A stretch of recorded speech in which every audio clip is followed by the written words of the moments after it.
Hi guys, कैसे हैं आप सभी। आशा करता हूं कि अच्छे होंगे और अपनी तैयारी को बहुत ही ज़बरदस्त तरीके से कर रहे होंगे। बच्चों, आज के इस सेशन में देखेंगे 31 क्वेश्चन से आगे के क्वेश्चन, जो कि उपसर्ग प्रत्यय व शब्द रचना से संबंधित ऑब्जेक्टिव क्वेश्चन होंगे। बच्चों, ये क्वेश्चन इंपॉर्टेंट क्वेश्चन है जो कि विगत परीक्षाओं में पूछे जाते हैं और आपके यूपी पुलिस कांस्टेबल में इस चैप्टर से एक क्वेश्चन जरूर पूछा जाएगा। तो हम इस चैप्टर को कवर करेंगे मात्र 4 वीडियो में। इससे पहले एक वीडियो अपलोड हो चुका है जिसमें 30 क्वेश्चन ऑब्जेक्टिव थे। आज की वीडियो में हम 30 क्वेश्चन देखेंगे ऑब्जेक्टिव, और इसके अलावा 2 वीडियो और अपलोड करेंगे, तो ये चैप्टर हमारा कंप्लीट हो जाएगा उपसर्ग प्रत्यय व शब्द रचनाओं का। बच्चों, क्वेश्चन काफी होते हैं हर प्रत्येक चैप्टर में, लेकिन हम इंपॉर्टेंट क्वेश्चन ही आपके लिए लेकर आए हैं। तो देखते हैं ये आज का वीडियो का ये फर्स्ट क्वेश्चन, क्वेश्चन नंबर 31, कि लोगों ने उसे मार मार कर अधमरा किया। रेखांकित शब्द क्या है? रेखांकित का अर्थ होता है बच्चों जिस शब्द के नीचे रेखा खिंची हो। तो यहाँ पर अध अध के नीचे क्या है? रेखा खिंची है, तो इसे हम रेखांकित शब्द कहेंगे। ठीक है, और ये पूरा शब्द जो होगा अधमरा होगा। तो हमें इस अधमरा शब्द में बच्चों ये अध जो है बताना है कि ये अध यहाँ पर किसका कार्य कर रहा है। तो बच्चों, पहला ऑप्शन दिया गया है संज्ञा का, दूसरा ऑप्शन दिया गया है उपसर्ग का, तीसरा ऑप्शन दिया गया अव्यय का, और फोर्थ ऑप्शन है प्रत्यय का। अगर आपने इन चारों ऑप्शनों में से इन सभी की परिभाषा अच्छे से पढ़ी होगी या पढ़ी रखी होगी, तो आपको इस क्वेश्चन का आंसर इजी से आप कर लगा देंगे। तो बच्चों देखिए, यहाँ पर ये अध जो है ये संज्ञा तो हो नहीं सकता, क्योंकि ये किसी का नाम या स्थान का नाम या किसी व्यक्ति पुरुष वाचक किसी का भी नाम नहीं दिया है।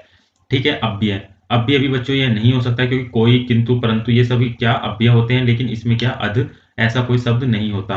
और ये वाक्य शब्द के स्टार्टिंग में लगा हुआ है, तो प्रत्यय तो हो ही नहीं सकता, क्योंकि प्रत्यय शब्द के अंत में लगा हुआ होता है। तो इसका राइट आंसर जो होगा बच्चों वह होगा उपसर्ग। ऑप्शन नंबर बी इस क्वेश्चन का ये राइट आंसर होगा। बच्चों, क्वेश्चन इजी था, लेकिन अगर आपने ये इनकी डेफिनेशन या इनकी परिभाषाएं अच्छे से नहीं पढ़ी होगी, तो ये क्वेश्चन आपको एग्जाम में हार्ड लगेगा। ठीक है, तो बढ़ते हैं नेक्स्ट क्वेश्चन। नेक्स्ट क्वेश्चन है क्वेश्चन नंबर 32। 32 क्वेश्चन क्या है बच्चों, कि हिंदी में शब्दों के बाद जोड़ने वाले शब्दांशों को क्या कहते हैं। ठीक है बच्चों, यानी हिंदी में शब्दों के बाद जोड़ने वाले शब्दांशों को क्या कहते हैं। तो पहला ऑप्शन है सर्वनाम, दूसरा ऑप्शन है परसर्ग, तीसरा ऑप्शन है संज्ञा, फोर्थ ऑप्शन है विशेषण। तो इन चारों में से हमें राइट आंसर बताना है इस क्वेश्चन का क्या होगा। तो बच्चों, कि हिंदी में शब्दों के बाद जोड़ने वाले शब्दांश को क्या कहते हैं, तो उसे हम परसर्ग कहते हैं, यानी ऑप्शन नंबर बी इस क्वेश्चन का ये राइट आंसर है। और ये क्वेश्चन इंपॉर्टेंट है बच्चों, काफी बार एग्जाम में पूछा गया है और आगे भी पूछा जाएगा। बढ़ते हैं नेक्स्ट क्वेश्चन। नेक्स्ट क्वेश्चन है क्वेश्चन नंबर 33। क्वेश्चन नंबर 33 है, इनमें से किसमें निर उपसर्ग नहीं है। तो हमें देखना है बच्चों किसमें निर उपसर्ग और क्या देखना है नहीं है। तो बच्चों देखना है इसमें क्या नि शेष दे रखा है, तो इसमें नहीं है। दूसरे में निर्देश है, तो इसका अगर संधि विच्छेद करेंगे तो निर प्लस देश, हमें निर इसमें मिल जाएगा।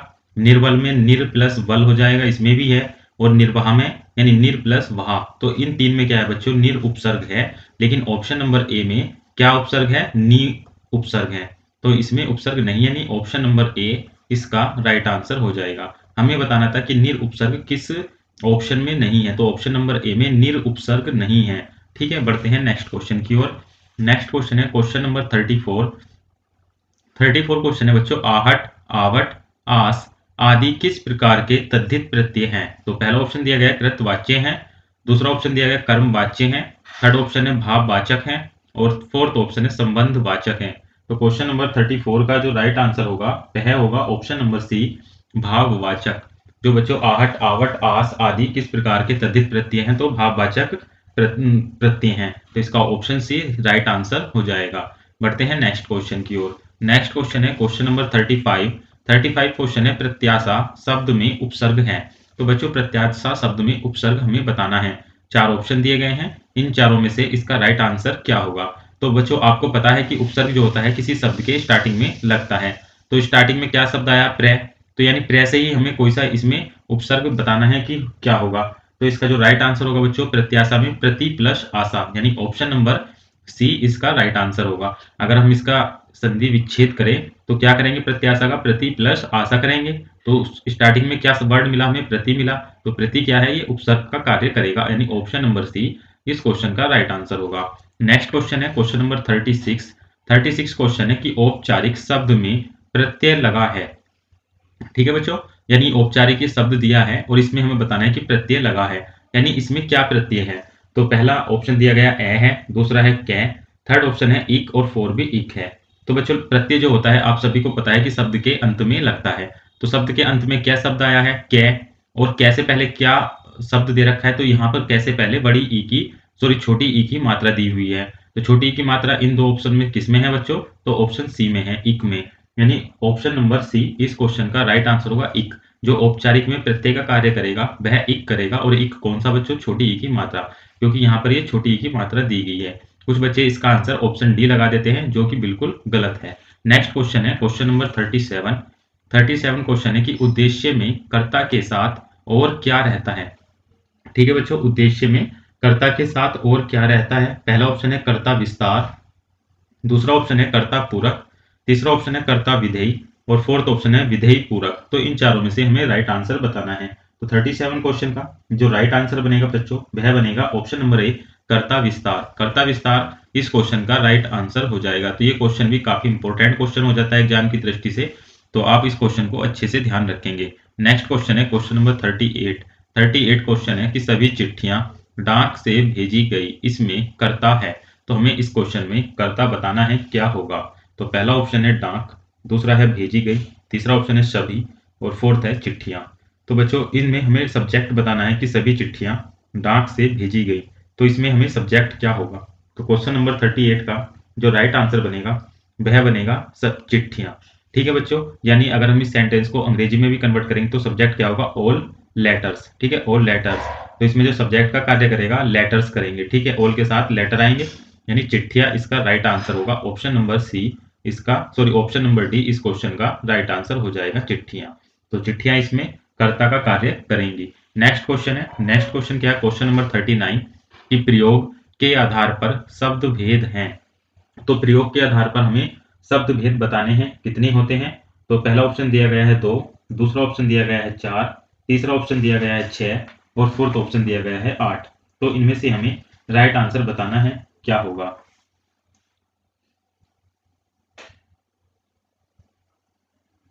तो बच्चों इसका जो राइट आंसर होगा वह होगा ऑप्शन नंबर ए, 2।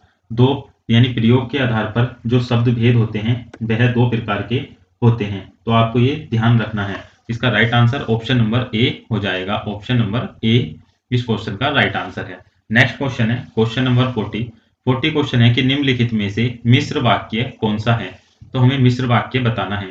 तो ये पहला ऑप्शन दिया गया है, रण में सेनापति को वीरता दिखाने के कारण राष्ट्रपति ने उसे वीर चक्र प्रदान किया। दूसरा है उसे लूटने के अतिरिक्त पीटा भी गया। तीसरा ऑप्शन है उसने मान लिया कि दोष उसका है। फोर्थ ऑप्शन है मेरा मित्र आया और हम दोनों सैर करने चल पड़े।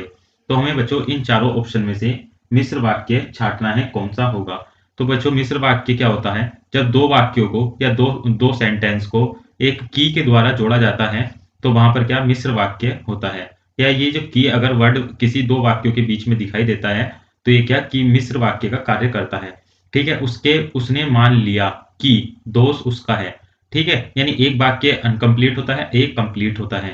तो इस प्रकार के वाक्य में क्या मिश्र वाक्य बोलते हैं। तो ऑप्शन सी इस क्वेश्चन का राइट आंसर हो जाएगा। नेक्स्ट क्वेश्चन देखते हैं बच्चों, क्वेश्चन नंबर 41 क्वेश्चन है कि बच्चे खेल रहे हैं, अर्थ के आधार पर वाक्य का प्रकार बताइए। तो बच्चे खेल रहे हैं, अर्थ के आधार पर वाक्य का प्रकार बताइए। तो पहला ऑप्शन है प्रश्नवाचक, दूसरा है विधानवाचक, तीसरा ऑप्शन है निषेधात्मक वाक्य, और फोर्थ ऑप्शन है आज्ञावाचक वाक्य।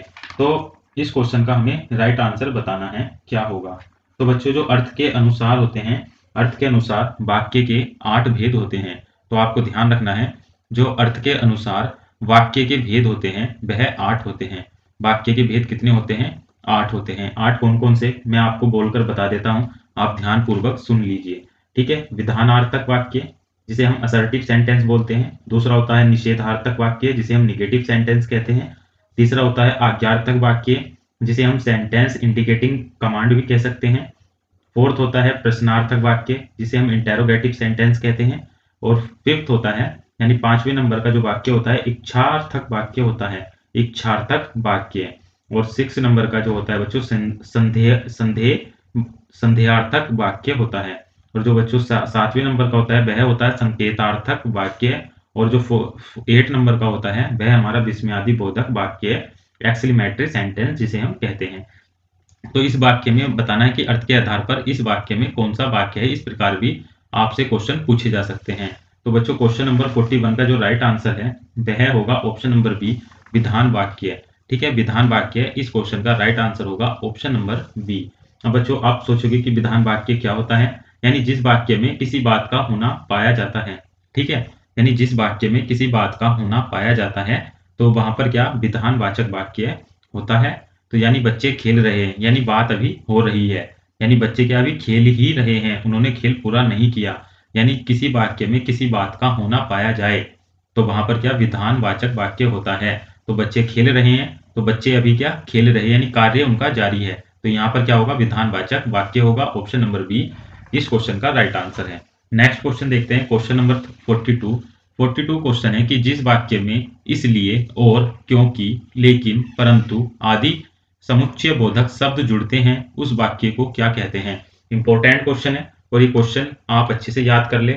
इस क्वेश्चन की मदद से आप काफी क्वेश्चन को सोल्व कर सकते हैं। तो इस क्वेश्चन का राइट आंसर होगा बच्चों ऑप्शन ए, संयुक्त वाक्य। उसे हम क्या बोलते हैं, संयुक्त वाक्य कहते हैं। ये आपको ध्यान रखना है कि जिन वाक्यों के मध्य में समुच्चय बोधक चिन्ह आ जाए, और कौन कौन से समुच्चय बोधक चिन्ह, इसलिए, और, क्योंकि, लेकिन, परंतु। अगर ये 5 शब्द आपको कहीं देखने के लिए मिले तो वहां पर क्या संयुक्त वाक्य होता है। तो ऑप्शन नंबर ए इस क्वेश्चन का राइट आंसर हो जाएगा। नेक्स्ट क्वेश्चन देखते हैं, क्वेश्चन नंबर 43 कि निम्न में कौन सा वाक्य मिश्र वाक्य है। तो पहला ऑप्शन है विद्वान सब जगह पूजा जाता है। दूसरा ऑप्शन है अच्छा लड़का माता पिता की आज्ञा मानता है। थर्ड ऑप्शन है वह पुस्तक राम की थी। और फोर्थ ऑप्शन है जब सवेरा हुआ तब हम लोग बाहर गए। यानी बच्चों इसका हमें राइट आंसर बताना है क्या होगा। तो एक ही ऐसा क्वेश्चन इसमें ऑप्शन है जो कि कंप्लीट अनकंप्लीट है, यानी पूरा वाक्य नहीं हुआ है। यानी जब सवेरा हुआ, कोमा दिया गया है, कोमा किसका कार्य करता है, की का कार्य करता है, तब हम लोग बाहर गए। तो यानी ऑप्शन नंबर डी क्या होगा, मिश्र वाक्य होगा। तो ऑप्शन नंबर डी इस क्वेश्चन का ये राइट आंसर है। इसमें क्या है बच्चों, मिश्र वाक्य है। नेक्स्ट क्वेश्चन है क्वेश्चन नंबर 44 है कि एक ही विधेय हो जिसमें क्या बच्चों मिश्र वाक्य हो, कर्म पूरक वाक्य हो, या सरल वाक्य हो, या संयुक्त वाक्य हो। तो क्वेश्चन नंबर 44 का जो राइट आंसर होगा वह होगा ऑप्शन नंबर सी, सरल वाक्य। यानी जिसमें एक ही विधेय हो उसे क्या बोलते हैं, हम सरल वाक्य बोलते हैं। यानी ऑप्शन नंबर सी इसका राइट आंसर होगा। विधेय मतलब बच्चों यानी उसमें एक ही सब्जेक्ट हो और एक ही ऑब्जेक्ट हो, तो उसमें क्या होता है, वह सरल वाक्य होता है। नेक्स्ट क्वेश्चन है क्वेश्चन नंबर 45 क्वेश्चन है कि मिश्र वाक्य है। तो मिश्र वाक्य हमें बताना है कौन सा है। तो बच्चों इन चारों में से हमें मिश्र वाक्य बताना है। अभी मैंने बताया था कि कोमा जो होता है बच्चों ये किसका कार्य करता है, की का कार्य करता है। यहाँ पर बच्चों शय नहीं था, तो इसमें क्या होगा, ये मिश्र वाक्य होगा कि उसके पास जो कुछ था, कोमा दिया गया है, वह खो गया। तो ऑप्शन सी इसका राइट आंसर हो जाएगा। इसमें क्या है बच्चों, मिश्र वाक्य है। नेक्स्ट क्वेश्चन देखते हैं, क्वेश्चन नंबर 46 है मुझे बताओ कि तुम्हारा जन्म कब और कहाँ हुआ था, वाक्य भेद बताइए। तो क्वेश्चन नंबर 46 इंपॉर्टेंट क्वेश्चन है। ठीक है, इसका हमें राइट आंसर बताना है। तो 46 क्वेश्चन का राइट आंसर क्या होगा कि मुझे बताओ। ठीक है, यहाँ पर शुरू में क्या दिया है, की दिया है, तुम्हारा जन्म कब और कहाँ हुआ था। यानी अगर हम इस वाक्य में देखते हैं, अगर की के अनुसार लगाए तो मिश्र वाक्य होगा, और के अनुसार लगाए तो संयुक्त वाक्य होगा। लेकिन बच्चों मैंने आपको बताया था कि जहां पर एक वाक्य पूरा ना हुआ हो और दूसरा पूरा हो गया हो, यानी मुझे बताओ, तो यहाँ पर क्या बताओ, कुछ हमें नहीं पता। तुम्हारा जन्म कब और कहाँ हुआ है, तो यानी ये जो वाक्य है बच्चों ये दोनों कंप्लीट हो गए हैं। यानी एक वाक्य है तुम्हारा जन्म कब और कहाँ हुआ था, ये कंप्लीट वाक्य है, और मुझे बताओ ये अनकंप्लीट वाक्य है। और ये दोनों किससे जुड़े हुए हैं, की से जुड़े हुए हैं।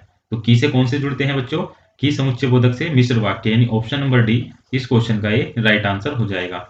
नेक्स्ट क्वेश्चन है क्वेश्चन नंबर 47 है कि तुम कहाँ जा रहे हो। यहाँ पर बच्चों एक मात्रा है, ये वाक्य का प्रकार कीजिए, बताइए ये वाक्य में किस प्रकार का है। ठीक है, तो तुम कहाँ जा रहे हो, तो इसमें क्वेश्चन मार्क आया है बाद में, और ये सवाल पूछा जा रहा है, यानी एक व्यक्ति दूसरे व्यक्ति से प्रश्न पूछ रहा है। तो इस प्रकार के वाक्य में क्या होता है बच्चों, प्रश्नवाचक वाक्य होता है। यानी ऑप्शन नंबर बी इस क्वेश्चन का राइट आंसर हो जाएगा। ठीक है, बढ़ते हैं नेक्स्ट क्वेश्चन। नेक्स्ट क्वेश्चन है क्वेश्चन नंबर 48। जिस वाक्य में साधारण और मिश्र वाक्य का मेल संयोजक अव्ययों द्वारा होता है उसे कहते हैं। तो जिस वाक्य में साधारण और मिश्र वाक्य का मेल संयोजक अव्यय द्वारा होता है उसे हम क्या कहते हैं?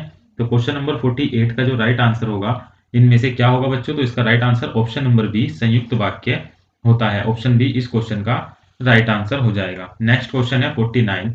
49 क्वेश्चन क्या है? स्त्रीलिंग शब्द अलग कीजिए। तो बच्चों हमें इसमें स्त्रीलिंग शब्द बताना है कौन सा है। तो पहला है हुलास, दूसरा है हरकत, तीसरा है हमला, फोर्थ है हवाला। तो इनमें चारों में से हमें स्त्रीलिंग यानी फीमेल वर्ड बताना है। इस प्रकार के क्वेश्चन भी इस बार भी आपके यूपी पुलिस कांस्टेबल में आए थे और मैंने जो इस चैनल पर यूपी पुलिस कांस्टेबल की प्रैक्टिस सेट और पुस्तक एवं लेखक हिंदी की पुस्तकें और उनके लेखक से संबंधित वीडियो अपलोड की थी, उनसे काफी क्वेश्चन आपको देखने के लिए मिले थे।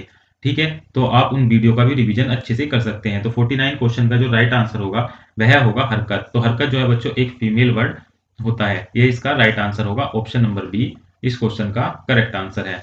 नेक्स्ट क्वेश्चन देखते हैं क्वेश्चन नंबर 50 कि वह दंड से बचना चाहता था, कोमा दिया गया है, इसलिए भाग गया ग्राम। यह एक संयुक्त वाक्य है। संयुक्त वाक्य क्यों है बच्चों? क्योंकि यहाँ पर ये समुच्चय बोधक चिन्ह आया है और कौन सा है? इसलिए भी आया है। अगर आप कह रहे हो कि सर यहाँ कोमा भी आया है, अगर ये इसलिए वर्ड ना होता, अगर कोमा दिया होता तो अब हम इसे मिश्र वाक्य मानते। तो इसका सरल रूप क्या होगा? तो हमें इसे मिश्र संयुक्त वाक्य को सरल रूप में बदलना है। तो बच्चों ये चार ऑप्शन दिए गए हैं, इनमें से इसका राइट आंसर जो होगा वह होगा ऑप्शन नंबर बी कि दंड से बचने के लिए वह भाग गया। ऑप्शन बी इस क्वेश्चन का राइट आंसर हो जाएगा कि दंड से बचने के लिए वह भाग गया। यह इसका सरल रूप हो जाएगा। देखिए बच्चों ए ऑप्शन इसलिए नहीं होगा क्योंकि यहाँ पर इसलिए वर्ड आया है, तो ये तो संयुक्त वाक्य में आ जाता है, तो ये नहीं होगा। यहाँ पर क्योंकि वर्ड आया है, ये भी संयुक्त वाक्य में आता है, ये भी नहीं होगा। यहाँ भी क्योंकि वर्ड आया है, तो ये भी नहीं होगा। फिर यहाँ इन सभी में क्या दो दो वाक्य, वह भागा। ठीक है, वह भागा क्योंकि उसे दंड से बचना था, यानी दो वाक्य दिए गए हैं और यहाँ भी बच्चों दो वाक्य दिए गए हैं और इसमें भी दो वाक्य दिए गए थे, यानी हर वाक्यों को दो वाक्यों से जोड़ा गया था। लेकिन ऑप्शन बी में ऐसा नहीं था, तो ऑप्शन बी इस क्वेश्चन का ये राइट आंसर हो जाएगा। नेक्स्ट क्वेश्चन है क्वेश्चन नंबर 51। निम्नलिखित वाक्यों में से अशुद्ध वाक्य को पहचानिए, यानी अशुद्ध वाक्य हमें पहचानना है कौन सा है।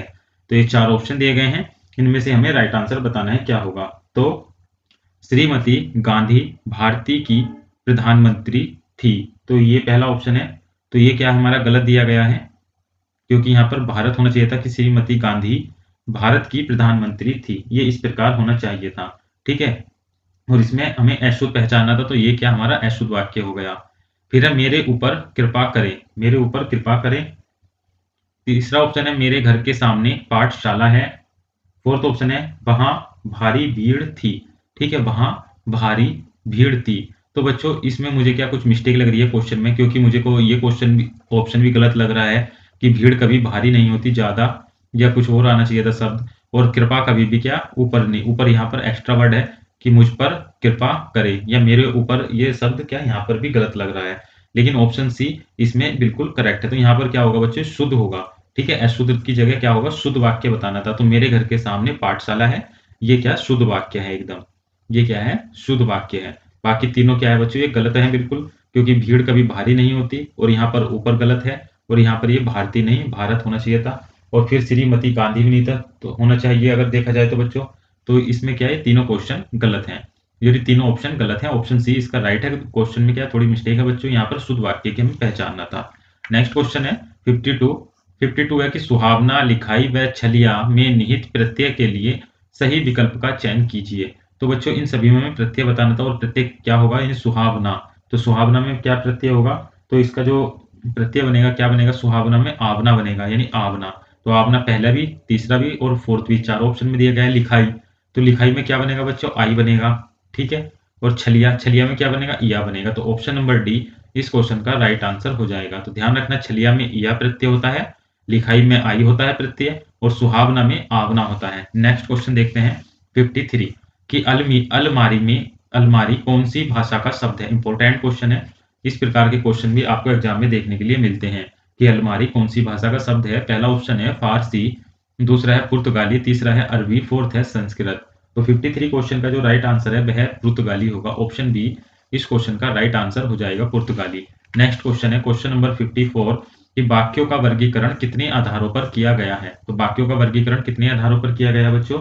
इंपॉर्टेंट क्वेश्चन है। दो प्रकार से यानी दो आधारों पर किया गया है। तो इसका right answer option number A हो जाएगा, दो आधारों पर किया गया है। नेक्स्ट क्वेश्चन है क्वेश्चन नंबर 55 कि वे वाक्य सरल वाक्य कहलाते हैं जिनमें, चार ऑप्शन दिए गए हैं, इन चारों में हमें राइट आंसर बताना है। तो बच्चों सरल वाक्य किन्हें कहते हैं? यानी सरल वाक्य उन्हें कहा जाता है जिसमें एक ही उद्देश्य और एक ही विधेय हो। तो ऑप्शन नंबर सी इस क्वेश्चन का एक राइट आंसर हो जाएगा। क्वेश्चन नंबर 56 क्वेश्चन है दुरात्मा में कौन सा उपसर्ग है। तो दुरात्मा में हमें उपसर्ग बताना है। तो उपसर्ग वाक्य के स्टार्टिंग में लगता है और दुरात्मा में क्या होगा बच्चों? तो दुर प्लस आत्मा, इसका संधि विच्छेद होगा। तो दुर option number C, option number C इस क्वेश्चन का राइट आंसर हो जाएगा। नेक्स्ट क्वेश्चन है 57 निम्न में से कौन सा वाक्य संयुक्त वाक्य है। तो संयुक्त वाक्य हमें पहचानना है। मैंने लड़के को बुलाया। दूसरा है उन्हें न नींद आती थी न भूख प्यास लगती थी। आपको ऐसा न करना चाहिए था। फोर्थ ऑप्शन है वहां जाना अच्छा नहीं था। तो क्वेश्चन नंबर 57 में जो राइट आंसर होगा वह होगा ऑप्शन नंबर बी, उन्हें न नींद आती थी न भूख प्यास लगती थी। ऑप्शन नंबर बी इस क्वेश्चन का राइट आंसर हो जाएगा। नेक्स्ट क्वेश्चन देखते हैं क्वेश्चन नंबर 58 है कि अधिकार में उपसर्ग है। तो अधिकार में क्या उपसर्ग है? तो 58 क्वेश्चन का जो राइट आंसर होगा बच्चों वह होगा ऑप्शन नंबर सी अधि है। तो अधि इस क्वेश्चन का राइट आंसर हो जाएगा कि अधिकार में अधि उपसर्ग है। नेक्स्ट क्वेश्चन है 59 कि धार्मिक में प्रत्यय है। तो धार्मिक में हमें प्रत्यय बताना है और प्रत्यय शब्द के अंत में लगता है। तो पहला ऑप्शन है कै, इक, मिक और धर्म। तो इन चारों में से इस क्वेश्चन का जो राइट आंसर होगा वह होगा ऑप्शन नंबर बी, इक। इक इस क्वेश्चन का राइट आंसर हो जाएगा। ऑप्शन नंबर बी इस क्वेश्चन का करेक्ट आंसर है। नेक्स्ट क्वेश्चन है क्वेश्चन नंबर 60 कि आपका भविष्य उज्जवल हो, अर्थ की दृष्टि से वाक्य भेद बताइए। कि आपका भविष्य उज्जवल हो, अर्थ की दृष्टि से वाक्य का भेद बताइए। अर्थ की दृष्टि से वाक्य के कितने भेद थे बच्चों? 8 भेद थे। और 8 मैंने आपको बताए थे बोलकर कौन कौन से होते हैं, तो आपने ध्यानपूर्वक सुना होगा, तो इसका आंसर आप अवश्य बता दोगे। तो क्वेश्चन नंबर 60 का जो राइट आंसर होगा वह होगा ऑप्शन नंबर सी, इच्छावाचक। इच्छावाचक इसका राइट आंसर होगा। आपका भविष्य उज्जवल हो। नेक्स्ट क्वेश्चन है क्वेश्चन नंबर 61 और इस वीडियो का अंतिम प्रश्न कि प्रतिध्वनि में कौन सा उपसर्ग है। तो प्रतिध्वनि में इसका जो राइट आंसर होगा बच्चों आपको कमेंट बॉक्स में बताना है क्या होगा कि प्रतिध्वनि में कौन सा उपसर्ग है। बच्चों आज की इस वीडियो के क्वेश्चन आपको कैसे लगे कमेंट कर जरूर बताएं और वीडियो को लाइक करें और चैनल को सब्सक्राइब करें और अपने दोस्तों में इस वीडियो को ज्यादा से ज्यादा शेयर करें ताकि नए बच्चे भी इस यूट्यूब चैनल से जुड़ सके। तो आज की इस वीडियो के लिए इतना ही। धन्यवाद। जय हिंद। वंदे मातरम।